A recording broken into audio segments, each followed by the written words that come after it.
Welcome, everyone. We're really glad to have you join us today. And we're starting our team to really anticipate the beginning of IES season, as we call it. And even though it's only April now, we're already planning and thinking about it. So we appreciate that you're doing the same.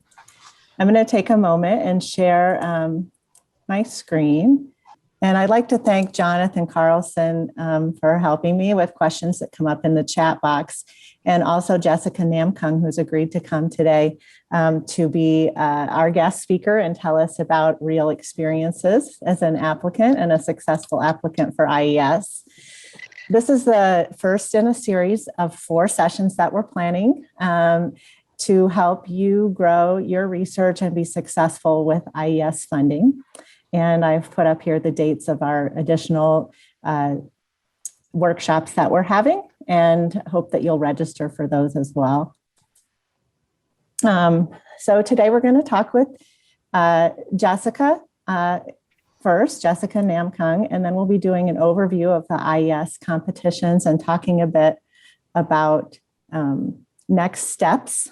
And hopefully the foundational information that we can provide to you will help you feel more prepared to get started. All right. Without further ado, oh my goodness. I put a picture of you. And, I guess I failed to introduce myself as well. I think most of you know me, but Julie Gilmore, and I am a proposal development coordinator with CYFS. So I help faculty develop their research proposals from start to finish and coordinate with other supports in the center and the college. But Jessica is an assistant professor of special ed and communication disorders, and she's working on exploring ways to help students with math learning disabilities prepare for algebra. And her research project is housed with CYFS. And I think she's well underway. So I'll go ahead and let Jessica share some of her experience applying for IES funding. And if you have questions for Jessica, please enter them in the chat box, and Jonathan's going to help then give you some time. Jessica has another meeting to go to at 9:30, so we'll let her go ahead and get started. Thanks, Jessica. So thanks for introducing me. So my project is a Goal 1 exploration project. It's housed under NICSR, National Center for Special Education Research within IES. And it's budgeted for $1.4 million over 4 years of period. So my project is really 3 years of data collection in cohorts and then 1 year of data analysis and dissemination. So it's Julie talked about. The project focuses on exploring cognitive and foundational processes underlying pre-algebra outcomes for students with and without math learning difficulties. So I think that choosing a topic, you really want to carefully read the RFA, and also I think that it's really important to get to familiar with the kind of the emphasis within agencies, because depending on the funding agency, their emphasis can be a little different. So I can tell you a little bit about, what happened. So the co-PIs involved in this project are Wendy Smith and Pong Pong, because I decided to give a sub-award to UT Austin for data collection. And the methodologists in here are Natalie and Jimbo Bear from the center, of course. And I included 4 consultants who are nationally and internationally recognized people. And I submitted through the Senate. And of course, it took me 3 years to get funded. So over the years, many different people have gotten involved in it. So I have to express thanks to Sue, Gwen, Julie, Marge, and Jonathan, and my colleagues in my department who've been just, really it's like when I'm so frustrated, I've been talking to them and getting feedback. And even after you're funded, I recently had to call Sue and ask her about her experience and what her opinion was on something that I had to work with my program officer. So I think that these are really good resources and great people and have a lot of experience with the IES grant and budget and in many different aspects. So first, I did submit my proposal to NSF in 2016. And it was rated highly competitive. And as far as I know, it was the only proposal that was rated highly competitive within that, that panel, but it was not funded. And as I read the feedback, it was really big dissect between the panel and the program officer. The program officer really hated my proposal. And then the panel reviewers gave really positive feedback. So even though it scored high and, you know, highly competitive is really fundable range, for NSF, program officers have a really big say on whether your proposal gets funded or not. So after reading review and talking to program officer and, you know, really getting other people's opinions about it, and I decided to move to IES. So the first submission to IES was in 2017. It wasn't funded, of course. It was discussed by full panel, and this is the scoring that I got, and I got 2.46, I believe. I don't know why it's not in there. Overall, so you need to get, you know, within 2.0 to be in the fundable range. So significance, research plan, personnel, and resources are the 4 areas you would get scored in, ranging from, you know, the maximum score is 7 for each section. And then you get overall score anywhere between, you know, and the lower the score on the overall score, the better your proposal is. So the good thing about IES is that your program officer is there to help you and facilitate the meeting, but they don't really have a big say on whether your proposal gets funded or not. So as long as you can get a good score within fundable range and good review from the panel, your proposal will be funded. So I was getting a little bit hopeful, but, you know, not a lot. So and another good thing about IES is that you get at least one person from your previous panel. So, you know, it can be good and bad. If that person really did not like your proposal and scored you really low, you might end up with the same person who can drive the whole panel and, you know, and sort of strongly expressed his or her opinion about why this should not be funded, right? But the good thing is that, you know, if you get somebody who reviewed your proposal, that person is already familiar with your proposal, and that person can really see what kind of improvement you've made based on the feedback. So after I got my feedback from the panel, I really focused on every single feedback they've given, especially with significance and research plan. And one of the resources, one of the feedback that I got for resources was like, they weren't sure if I could be able to collect enough samples from Nebraska. And you get often, it's like, oh, it's a small, you know, Lincoln is small, you're not going to be able to get enough sample size. And sometimes, you know, you can convince them that you can. Sometimes it's like you pick your battle, right? Okay, I'm going to, you know, partner with someone else and we're going to have a sub-award site, and then we'll collect our samples in 2 different sites. So that's the plan I chose. And luckily, Pong Pong was my colleague here, and then he moved to UT Austin. So I was like, okay, let's get him involved. So he sort of got on board in the second round during the revision process. And then I really focused on significance and research plan personnel. Since, you know, I had the high score, I didn't really worry about it. For significance and research plan, I really paid attention to each of the panel members' review as well as the overall panel review. So after that, I submitted second time in 2018. It was not funded again. It was discussed by the full panel. And I've seen sometimes, you know, it's rare, but I've seen people who got, you know, reviewed the first time and second time, it didn't even make it to the full reviews.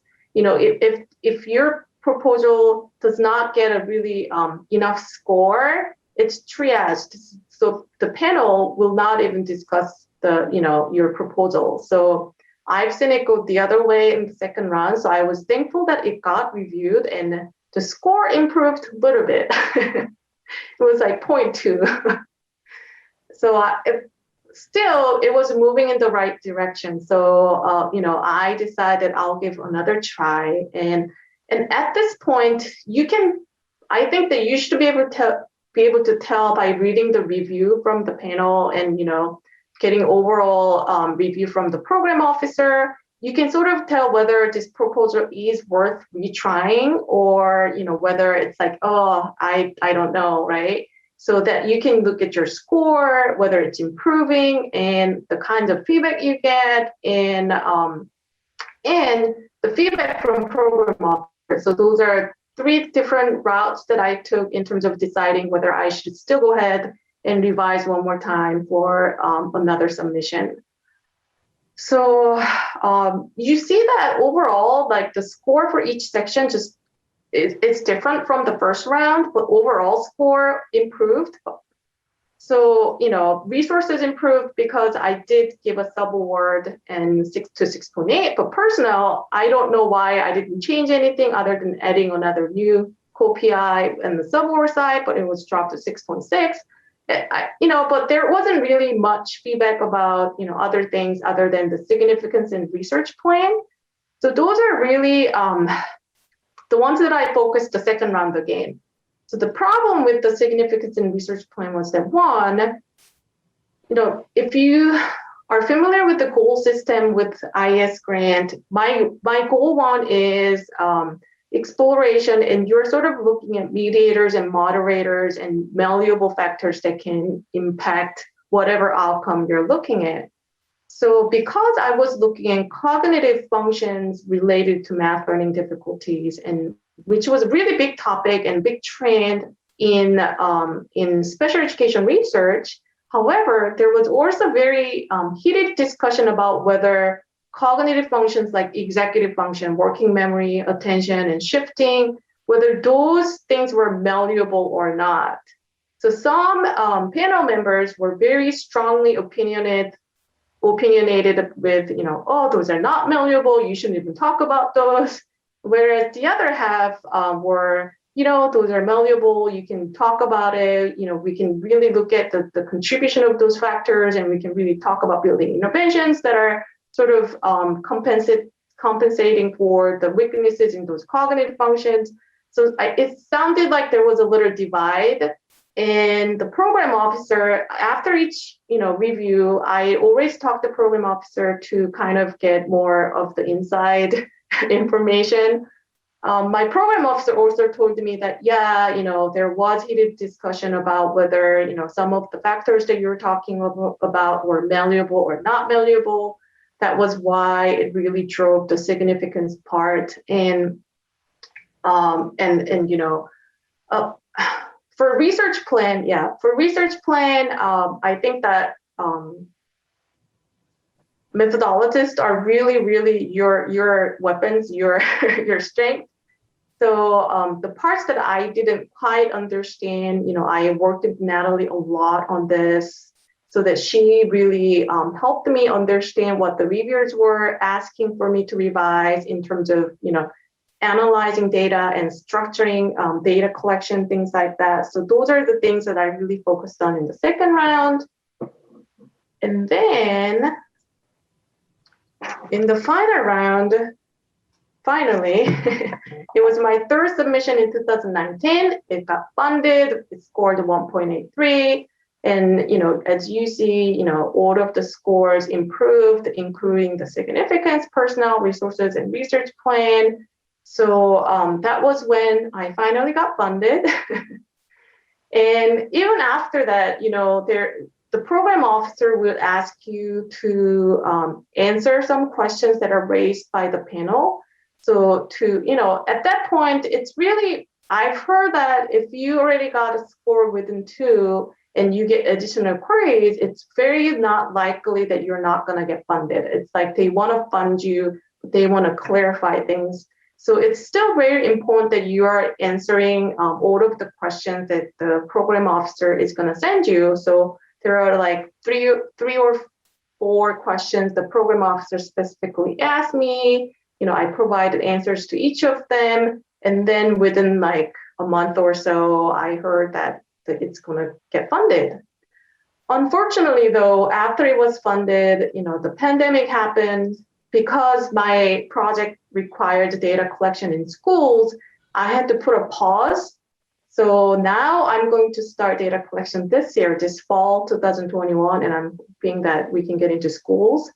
So that's where I am right now. And I know this was really sort of general overview of, the journey that I went through, but I think that, recognizing that it does take multiple years, and during those years, there are times I was just like, I was ready to give up. And I think that, persistence and, perseverance really is something that we have to learn to be able to finally get funded, I think. That's all I've kind of prepared. So if you have specific questions, I would be happy to answer any of that. And this is my first IES grant and my first federal large grant. So I'm not as experienced as some of other people like Sue or, some other people who are, who've gotten a lot of federal grants. Jessica, congratulations. Thank you. Yeah, this is wonderful. And I'm so happy to see you got the grant, and also you came to give us a talk so we can learn from you. Congratulations. Thank you. Thank you. I have a question. Yeah. So I see your proposal, you are kind of comparing between two groups. And will that be something you think maybe it's required? So we need to some kind of intervention, or you think even is it possible that we use secondary data? I just don't know, because I'm thinking right now most of my research projects are based on secondary data, and I see. Yeah. yes. So that's my question. I'm not sure. I haven't seen this year's RFA. Julie might know more if there are specific RFAs that you can use for secondary data analysis. As far as I know, I think that within exploration, people have used secondary data, but I'm not 100% sure. And, for group comparison, I don't think it's a requirement at all. I chose that because that was something that's important in my field, looking at the differences in terms of what are the differences in the factors that are associated with math learning disabilities versus, those without math learning difficulties. So that was something that was important to my field, but I don't think it's required at all. Thank you. Hi, Jessica. Hi, My name Jenna. is Finch, and I also study executive functions. And so hearing this kind of concern about whether or not they are malleable is of direct interest to me. Yes. And so I guess my question is, when writing the proposal with this knowledge now, do you think that there is a way to include kind of specific evidence that in fact, executive functions are malleable to kind of heed these concerns? Sure. Sorry, I know this is a specific question on a specific topic, but No, yeah. So I think it might be a little bit different when you're just looking at executive functions directly. The problem I have is that I'm looking at executive functions and then it has to improve the math outcomes, right? So it's the transfer effect. So executive function itself, there is mixed evidence whether it's malleable, whether you can improve it. There's a lot of evidence that supports that you can improve some executive function skills with training, but then there's, on the other hand, parts where a lot of studies found like there's not really significant effect on improving executive functions. And then that gets watered down further when you move to academics. Whether does that improvement in executive function really transfer to academic outcomes, which we really have not gotten a lot of good evidence. So the way that I went around it is that I explained that I recognize that there is a debate about whether there's those executive functions are malleable or not malleable. and whether they transfer to academic outcomes. And I just went out and said that there is not good evidence to support that executive function training transfer to academic outcomes. But then I provide a lot of evidence saying that, that's because a lot of times executive function trainings are provided without skills-based interventions that, if you have a struggling students who have poor executive function and poor math outcomes, you got to improve both of them, right? Improving one does not lead to improving the other. So there's a lot of movement in special education where we're incorporating a lot of strategies within math skill-based intervention to incorporate, some of the compensatory strategies in executive functions. There are a lot of interventions that incorporate self-regulated strategies. There are a lot of interventions that incorporate things like working memory or attention training within math intervention. So that's sort of a new, more innovative movement that's happening in the field.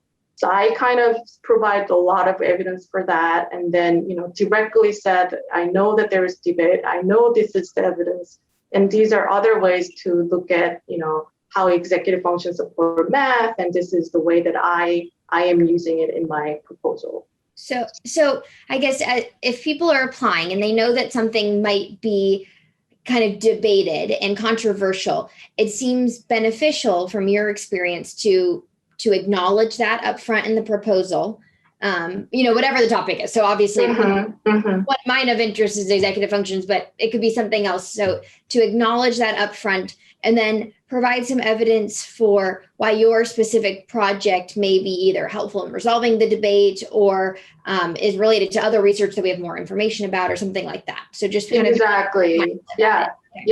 That's the route that I took. I was successful. So I would recommend that, but yep, that was my experience. Jessica, I want to, this is invaluable. I think persistence is key. And I think that's inspirational to hear, for others to hear that, when you submit the first time and you may not be funded, it doesn't mean that you shouldn't resubmit. And the way you went about getting feedback from the program officer and looking at your reviews was helpful. I know you have another meeting, Jessica, yes, at I do. 9:30. And so I don't know, would you be open if someone had a question for you, but they didn't get a chance to ask it today, for them to email that to you?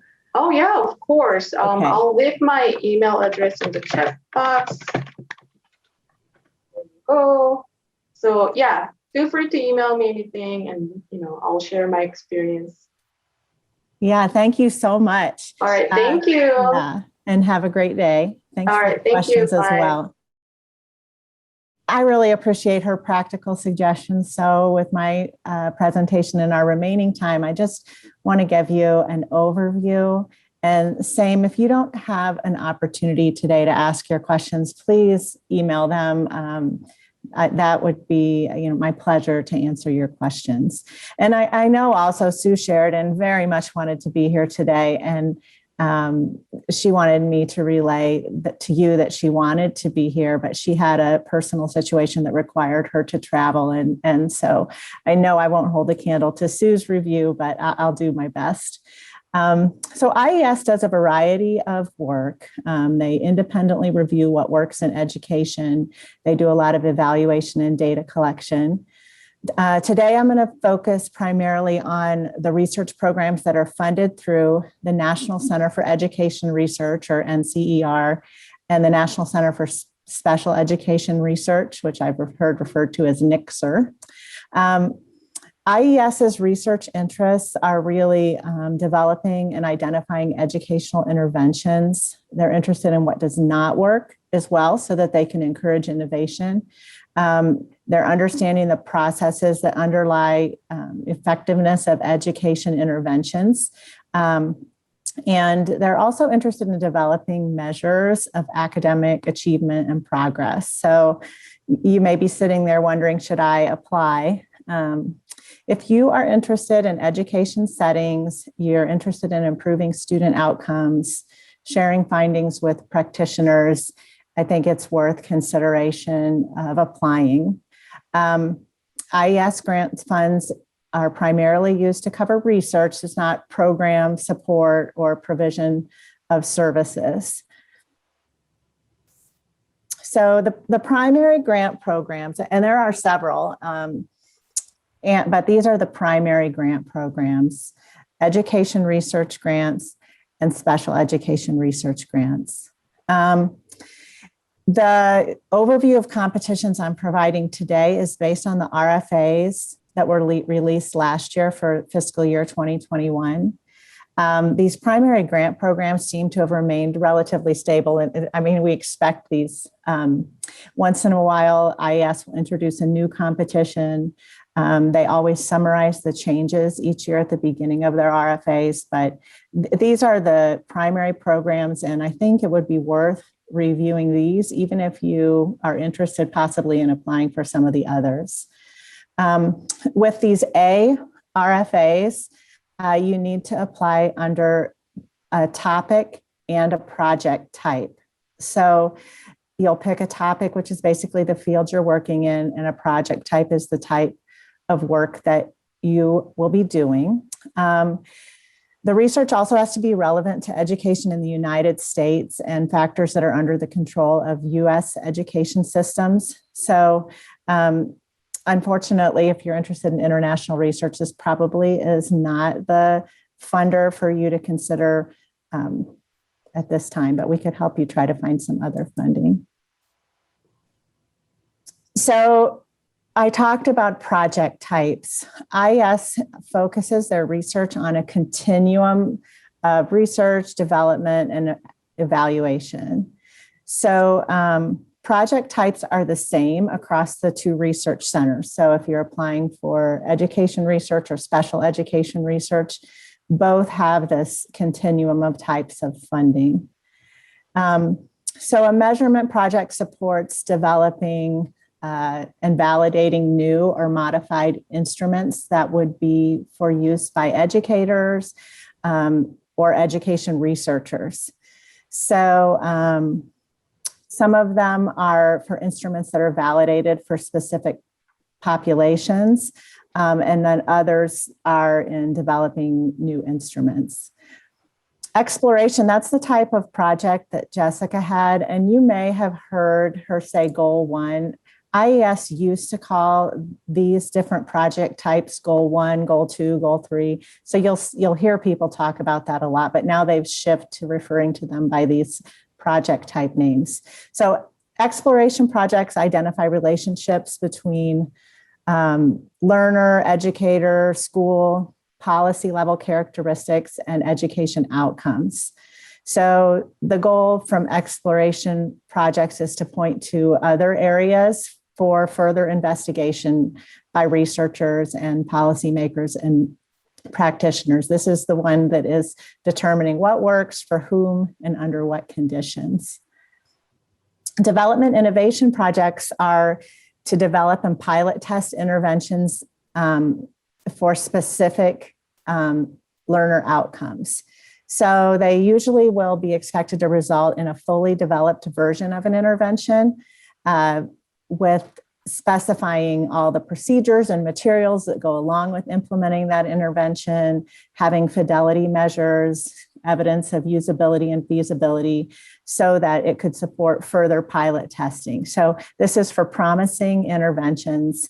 And they also, IES is more interested in having a sense of what the cost of implementing these interventions are, and that's required for development and intervention or innovation projects as well. And then initial efficacy is for studies of interventions using designs that meet the IES What Works Clearinghouse design standards. It is more focused on longer term following up studies of interventions that have been rigorously evaluated already.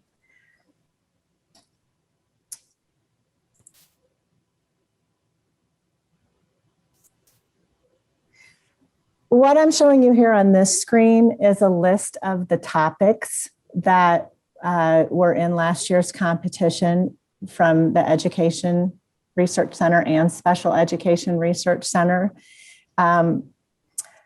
These are designed to be very broad. These give you a way to identify and interact with a program officer as well, too. And so you have to direct your application not only to one of those project types along the continuum, but also to one of these topics. So when you look at the RFAs, last year anyway, under the Education Research Grant topics, they provided examples of areas of needed research. And so I thought that was useful. I don't think they did that under the special education RFAs, but in any event, once you review the RFAs, and they're expected in probably May of this year, and you send a letter of intent to a program officer, IES program officer will contact you. And, as Jessica said, that's highly recommended to have that conversation.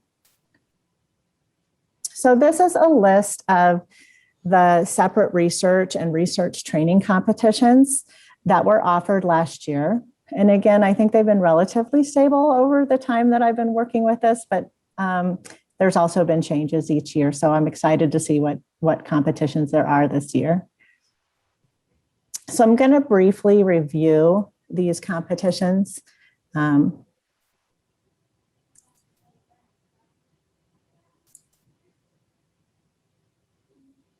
So the one I wanted to point out just briefly first, this used to be included within the continuum, the measurement and the development and innovation, but they have pulled out the systemic replication grants. And these are to try to replicate an intervention varying at least one aspect of a prior study. So you might vary geographic location. Maybe an intervention was tested in New York City, but never in the Midwest. You might vary the population of learners, the types of schools, some features of the intervention. So some years they've had some specific focus areas for these replication grants, and others they haven't.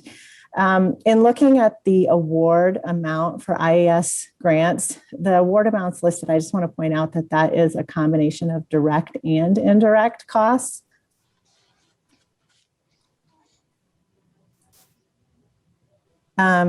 Here's the training methodology and center grants that they typically have. So research training and education supports training current education researchers to expand and upgrade their methodological skills. And that's offered by the NCER or Education Research.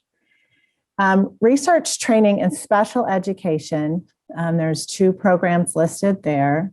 The early career development and mentoring is intended to support researchers to conduct early intervention and special education research.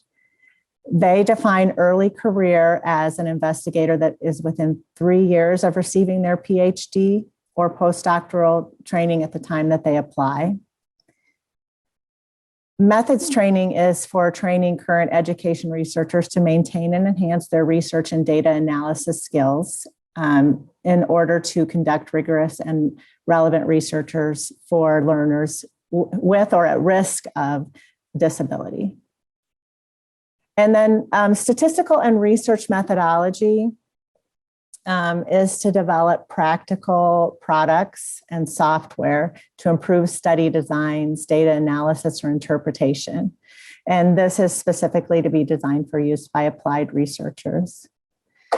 Centers, these large grants, the topics are variable. So last year's topic was innovation for post-secondary student outcomes. Actually, I think they had two topics last year. So, we'd love to partner and help someone if there is a center grant that people are interested in. I know that we have a lot of capacity and expertise in CYFS to help with that type of grant, and really any of these types of proposals. Jessica talked a little bit about peer review. Applications are first reviewed for compliance and responsiveness to the requirements in the RFA. 2 or 3 panel members will conduct a primary review of each application, and then the most competitive by the full panel. And I think Jessica's right. I mean, she did a great job in her proposal responding to all of the feedback and questions raised. We, for CYFS, for faculty who are based at UNL faculty, we can help by providing some examples of successful proposals. And I think that's an invaluable resource. So I'd like to just talk for a few minutes about some next steps and some things that you would want to consider. And I know I threw a tremendous amount of information at you. It didn't seem to make sense to go into real detail about the RFAs because they're not out yet. But at the same time, there are several things that you can do to get started. So CYFS provides research support for developing grants.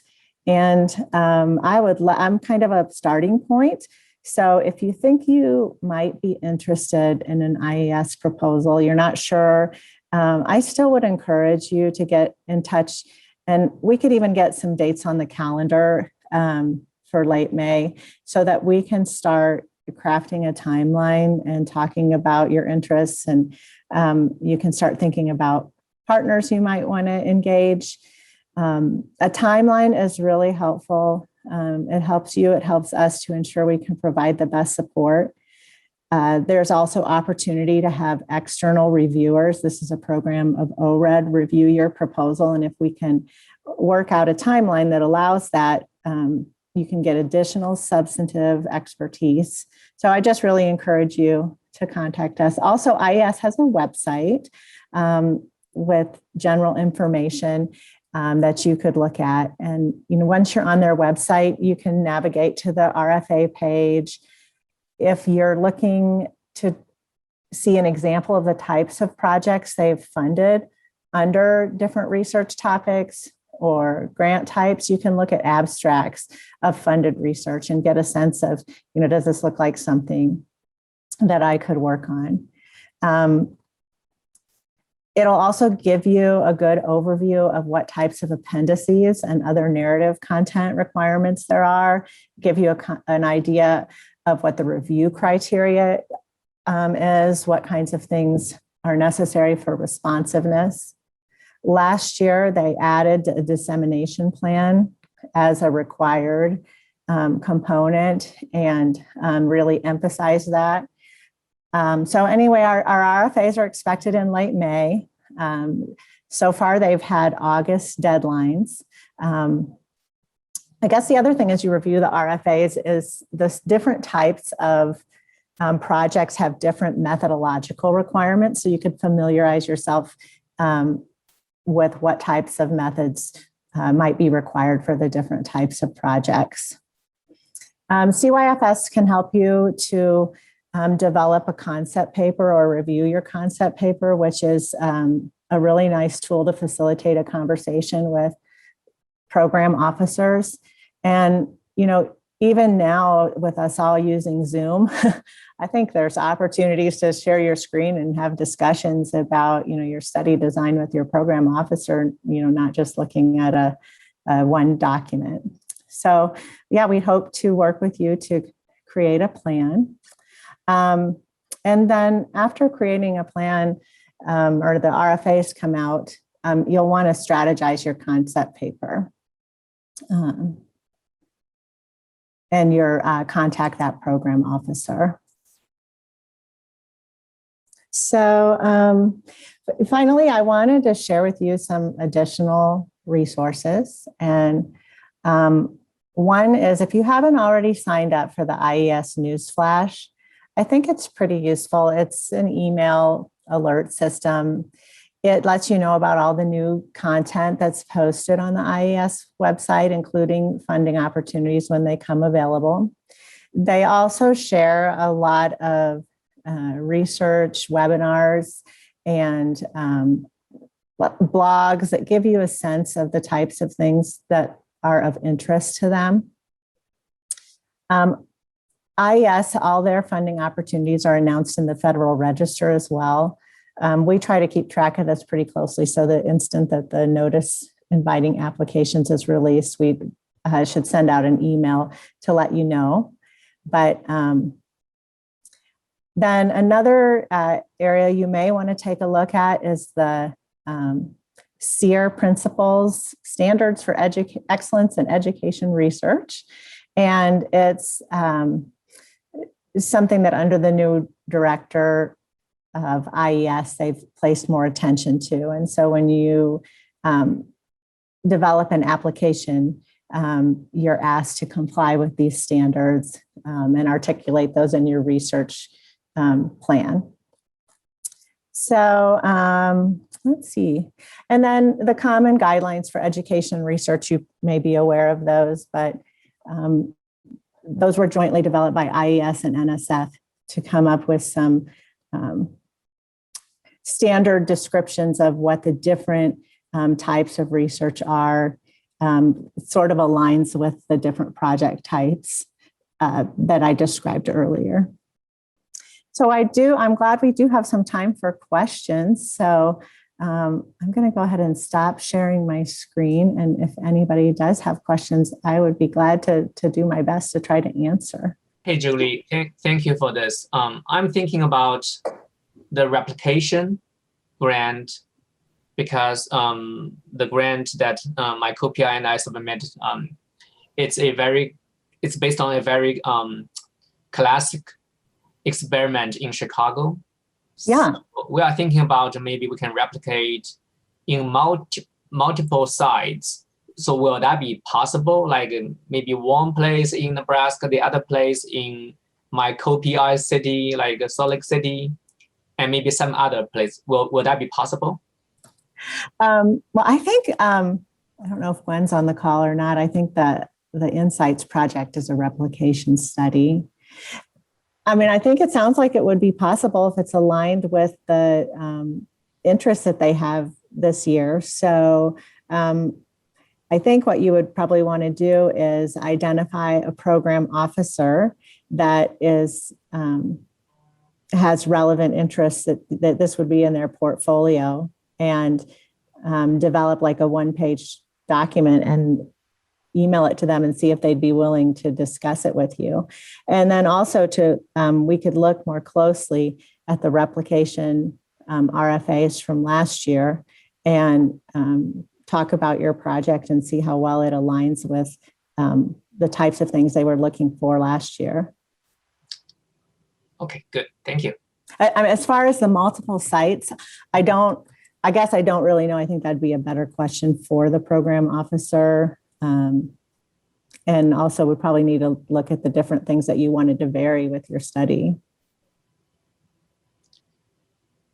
I'm taking a note though, so we can follow up on that. Certainly, thanks. Hey, Julie, it's Jenna again. I asked this question in chat. So it seems like there's a large focus on intervention work. Is there room for kind of descriptive studies that don't have an intervention component? And have people had success with that, with IES?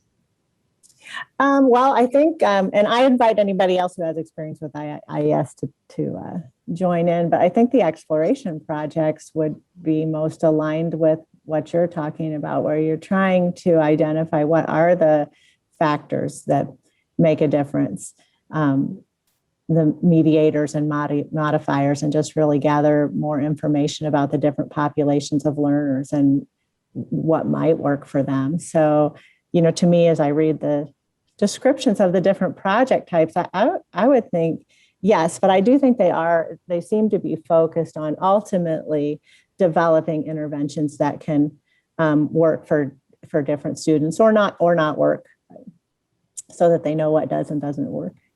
Thanks, Julie. Yeah, I'm going to reiterate a little bit of what Jessica was saying about the importance of, talking to the program officer and being willing to resubmit. I think it seems to be the norm for most of these federal funders that people will submit 2, 3, 4, times, even 5 times for certain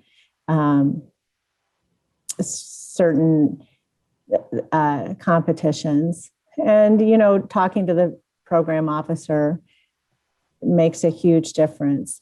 I notice also pretty much across the board with all the federal funders, the areas of a project that score lowest is in the approach section. So I would suggest that if you're working on an IES proposal, that it would be really important to involve a methodologist or consider partnering with a methodologist if that isn't your expertise.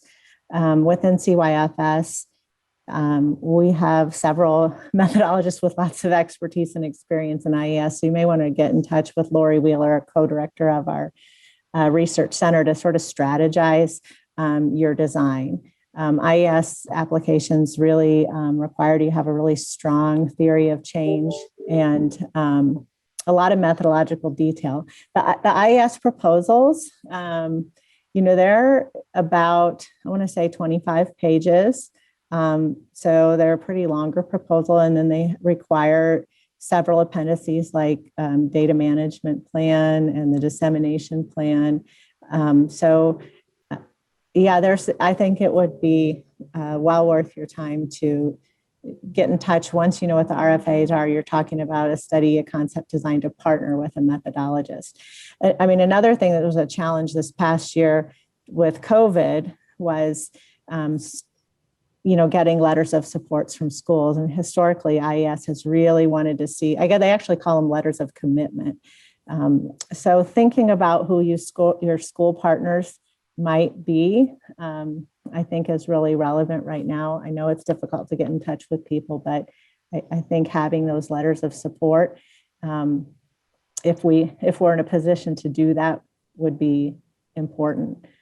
I don't know what the topics are going to be this year. I wonder if we'll have something on COVID. So that'll be exciting to hear what our topics are as well. And I don't know, Jonathan, if there's any other here. I guess I can see the chat now that I'm not sharing my screen. Nope, just Jenna's question. Okay.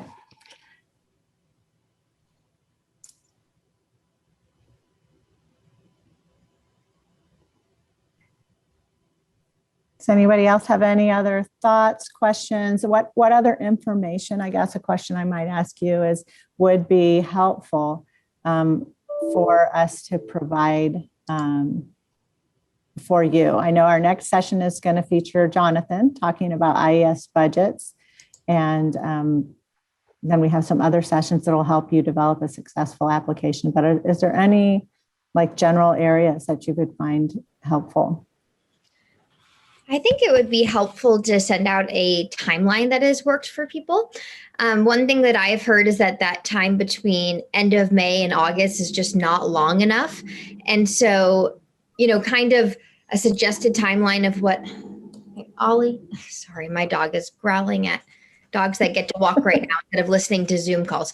So some sort of timeline on what has been effective, where people do not feel rushed, because I know there's just a lot of components and a lot of things. And I've heard basically if you start at June, you're not going to be done by August. So how do people get it done? And when do they start? And what are they getting done now, even before the RFA comes out? So.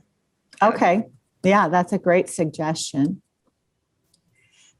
Just an observation I have, a lot of people tend to think, I'm going to really refine my idea and get all my thoughts together and then put it down on paper.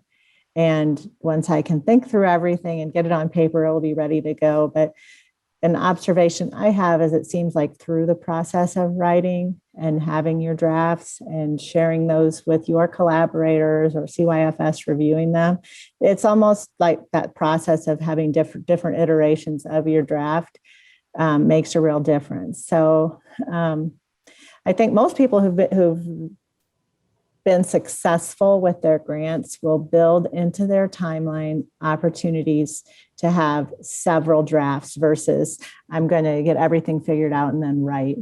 So that's kind of my opinion, is that having those drafts, involving your collaborators, your faculty collaborators, and looking at those drafts is really useful. But I made a note of that, Jenna. I think that's a good suggestion to have that type of timeline. And even people who are very experienced grant writers seem to really, and successful, benefit from those drafts. If you're an early career faculty, it may take you longer, like something that takes, a really experienced grant writer 4 weeks might take you 4 months if you're newer, just because you're newer. But still, I observe that everybody benefits from building in time for multiple drafts. Julie, I got something to add for that. I think I might speak for Jonathan here too. When you're developing a project budget, especially, very often the narrative drives the budget, but also very often the budget drives the narrative and your actual the work you want to do. And I think Jonathan and I would both agree that it's never too soon to start thinking about budget items and all that. Even if it's, a proposal for July, August, we have an idea. We may not know the specific program budget limits, but we have a pretty good idea based on previous years. So if you have something in mind, it's always a good idea to have that kind of preliminary meeting to just say, let's work out a rough draft and, that kind of thing. I know there's another meeting next, this group will be more specific about budgets, but even before that, if you think you have something in mind, can always check in, maybe just a half hour to say, hey, here's what my project is. Let's kind of get some ideas down and just see what we can do. Yes, that's definitely true. And I think that's what's really nice about within our college, working as a team and having some back and forth with the budget and just brainstorming is invaluable. Guy, I see you unmuted yourself. Did you have a question? Oh, no, it wasn't a question. It was a comment about budget. I think it's the start with the budget early is really important simply because it puts boundaries around what is possible around the specific project. So you can dream up something this big, but there's only this much money. So getting something reasonable and learning how to maximize that is, anyway, what I'm really trying to say is I usually start with the budget. Yeah. Okay, I don't know if I can see everyone, but I'm trying to be sensitive. If anybody has a question, just don't be shy, ask a question, or if there's something you need from us that we could do to support you.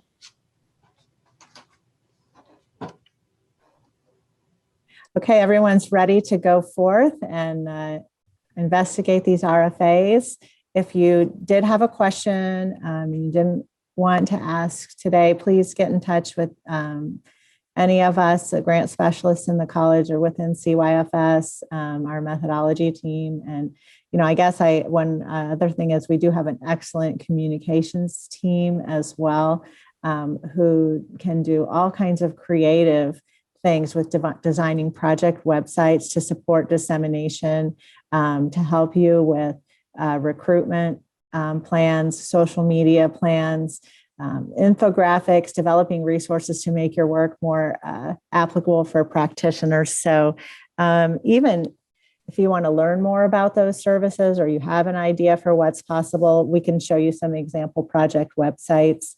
Several of our researchers within CYFS use our relational database programming so that you can monitor, and I'm not as technical as I should be in talking about this, but your responses, they can do some visual graphics to depict, your results. So there's a lot of possibilities, and you may not have the ability, you might not have a person who can develop a database yourself, but you can use some of their time to develop some of those supports to make your research more effective and translatable, and everyone can see where you're at with your project. So lots of ideas. Thanks for your time and interest in IES.